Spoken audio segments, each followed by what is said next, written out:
A distanza di poco più di un anno dai fatti, il pubblico ministero Andrea Gondolo ha chiuso le indagini sull'assalto al treno dei tifosi del Venezia alla stazione di Basiliano, dopo la partita tra l'Udinese e la squadra lagunare disputata al Blue Energy Stadium il 2 febbraio del 2025. 3 sono gli indagati che dovranno rispondere di rissa aggravata. Si tratta di un friulano di 35 anni, difeso dall'avvocato Giovanni Adami, e 2 veneziani di 43 e 50 anni. Tutti e 3 sono accusati di aver partecipato alla rissa scatenata dopo il fermo del treno, causato da fumogeni sul binario, e il contatto tra le tifoserie, culminato in alcuni casi in scontro con uso di bastoni e cinghie, oltre che pugni e calci.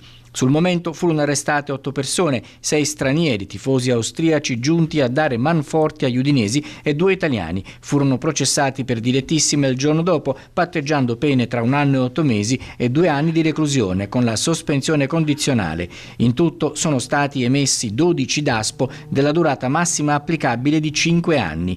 Nell'ambito della stessa partita di calcio furono anche emessi altri DASPO. 3 tifosi del Venezia furono colpiti dal provvedimento di allontanamento dagli stadi per 3 anni per aver esposto uno striscione in cui si richiamavano fatti accaduti nella partita di andata. Il TAR poi ha ridotto ad 1 anno. Altri 3 tifosi, 1 udinese e 2 ospiti, furono denunciati e daspati per utilizzo improprio di fumogeni sugli spalti.